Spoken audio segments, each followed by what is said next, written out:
Ini ada kisah putrinya Rasulullah, Fatimah. Fatimah itu datang kepada Rasulullah ngeluh. Nunjukin tangannya gitu loh, Bu, melepuh. Jadi Fatimah setelah menikah dengan Ali bin Abi Thalib. Ali bin Abi Thalib itu kan terkenal sahabat Rasulullah yang miskin. Tapi dia paling cerdas di antara sahabat-sahabatnya. Paling cerdas. Maka diambil mantu oleh Rasulullah. Nikah sama Fatimah. Nah ketika beberapa bulan menikah, Fatimah itu bilang sama Rasulullah mau main. Setelah main langsung nyeruduk badan Rasulullah, langsung nangis di pangkian Rasulullah ayanda. Rasulullah juga ikut terenyuh. Kenapa kamu kok nangis? Ditunjukin oleh Fatimah tangannya. Ini ya sebab nikah nih tanganku melepuh. Ngurusin suamiku, masak, numbuk gandum ini. Sekiranya ayah mau mengirimkan aku seorang pembantu supaya meringankan rumah tanggaku. Apa jawab Rasulullah? Fatimah, kamu tahu bahwa seorang wanita kalau sudah menikah dan ngurusin rumah tangga, lelahnya itu dia rasakan dengan ikhlas, maka akan menjadikan wanita itu mau masuk pintu surga manapun bebas Allah ridho. Berarti kan profesi tertinggi itu ya ibu rumah tangga. Terus Rasulullah cerita sama Fatimah. Fatimah, ada perempuan yang dijamin oleh Allah masuk surga namanya Sayyidati Muti'ah. Siapa itu Muti'ah ayah? Kamu datang saja ke Muti'ah. Akhirnya karena kata Rasulullah Muti'ah itu adalah wanita yang dijamin masuk surga hanya gara-gara urusan rumah tangga. Menjadi penasaran bagi Fatimah. Maka Fatimah datang ke Muti'ah bawa Hasan anaknya. Assalamualaikum. Kata Muti'ah, ini suara siapa ya kok kenal? Aku putrinya Rasulullah Fatimah. Sama siapa kamu kesini? Belum dibukakan, sama Hasan. Oh maaf ya, saya belum dapat izin suamiku untuk membukakan, memasukkan orang laki. Lah ini mah bocah kecil, bocil, kata si Fatimah. Lah walaupun bocil tapi laki-laki. Akhirnya dia bawa pulang Hasan. Besoknya Fatimah datang lagi membawa Husain. Maka ditanya Muti'ah, ini siapa? Ini bukan Hasan, Husain. Tetap saya belum minta izin. Saya kemarin boleh kalau Hasan, kalau Husain nggak boleh.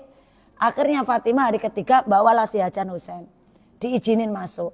Nah diizin masuk, Muti'ah penasaran. Kenapa kamu kesini? Bukannya kamu itu putri Rasulullah. Justru aku disuruh ayahanda kesini. Mau tanya resepnya apa. Supaya jadi ibu rumah tangga yang gampang masuk surga. Karena kata Rasulullah, engkau dijamin oleh Allah masuk surga. Sebab pekerjaan kamu ngurusin rumah tangga. Muti'ah malu, kamu lihat sendiri saya itu wanita biasa, ibadah saya tidak seperti engkau. Kok sebegitunya ayah kamu menyebutkan bahwa saya ahli surga? Ya itu kata ayah saya, maka saya suruh tanya, enggak saya mah wanita biasa. Nah ditanya Fatimah kayak gitu didesak nggak jawab. Seketika itu Fatimah ngelihat di mejanya ada cambuk. Ini cambuk buat apa? Terus si Muti'ah bilang, ini cambuk setiap sore ketika suamiku pulang kerja. Cambuk ini saya kasihkan suamiku. Suamiku, ini cambuk kamu pegang. Dari mulai pagi sampai malam hari ini, ada enggak perilakuku yang menyakiti hati kamu? Ada enggak cambuk lah, karena saya enggak mau nanti dicambuk di akhirat gara-gara saya tidak bisa menjadi istri yang solehah, istri yang taat kepadamu dalam hal ketaatan. Dan ini cambuk Fatimah semenjak saya nikah sampai sekarang belum pernah digunakan untuk menyambuk saya. Apa filosofi yang kita ambil? Bukan berarti nanti ibu suaminya dikasih cambuk semua, jangan nanti mukulin kita. Wong kita ini durhaka. Lah kita kan durhaka bu sama suami. Artinya durhakanya apa? Benar kita enggak membentak suami. Tapi kadang maaf, yakin saya atau ibu di saat kita lelah, suami pengen, kita kadang alasan, ntar ya belum suci. Nah, kita pasti pernah, pasti. Kita nih udah waktunya suci. Tapi karena kita lelah, karena ngurusin anak atau apa, ayahnya kan ngasih kode tuh. Ntar ya orang belum keramas, padahal kita udah keramas. Nah, kadang kita dosa kayak gitu. Kadang kita juga dosa, bentak suami gak sadar, dosa. Kadang kita pun tidur berdua, suami kini meluk karena kita gerah. Sono ya gerah ya. Nah, itu bukan dosa bu. Tuh, kita itu dosa. Makanya kita diajarkan Rasulullah setiap mau tidur, kita ngomong ke laki kita. Pak, ridoin ya, kali tidur saya ini tidur yang terakhir, ridoin.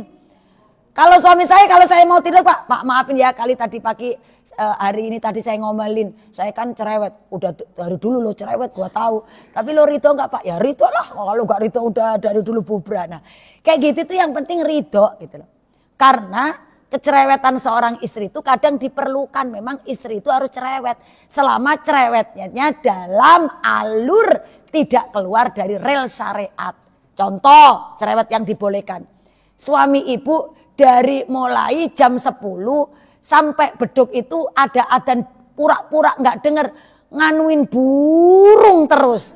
Misalnya hobinya nih. Kan ada suami yang hobinya seneng burung. Jadi ada adzan itu masih gini-giniin burung aja cek-cek terus cek-cek gitu. Bahkan pulang pun bukannya nyapa kita ya burung.